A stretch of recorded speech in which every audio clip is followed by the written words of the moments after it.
প্রত্যেকে বুঝতে পারছো লেখাগুলো? দেখো 1 নম্বরের প্রশ্ন কি রয়েছে, গসাগু কথাটির পূর্ণরূপ কি? 1 নম্বরের প্রশ্ন হচ্ছে গসাগু কথাটির পূর্ণরূপ কি? গরিষ্ঠ সাধারণ গুণনীয়ক। তাহলে লিখি উত্তর, গরিষ্ঠ সাধারণ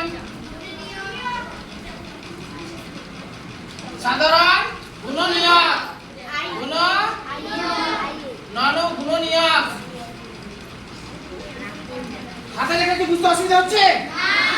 গরিষ্ঠ সাধারণ গুণনীয়ক গসাগু।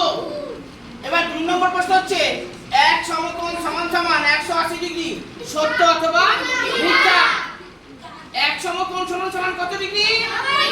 90 ডিগ্রি। এখানে কত লেখা আছে? দেখো কালার একটু চেঞ্জ করে নিচ্ছি। দেখো এখানে কত ডিগ্রি আছে? 180। কিন্তু এক সমকোণ সমান সমান হচ্ছে 90 ডিগ্রি। তাহলে এটা কি সত্য হবে না মিথ্যা? মিথ্যা।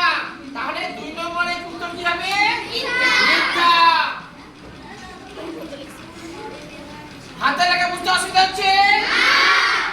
এবার 3 নম্বর, না বাবা এদিকে। 3 নম্বর প্রশ্ন দেখো, সব থেকে ছোট মৌলিক সংখ্যাটি হলো 2। কত হবে? 2। তাহলে 3 নম্বরের উত্তর কত হবে? 2। শুধু 2 লিখলাম।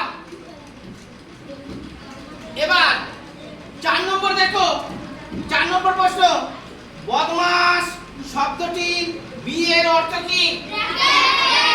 ব্র্যাকেট বা বন্ধনী। ব্র্যাকেট বা বন্ধনী। তাহলে 4 নম্বরের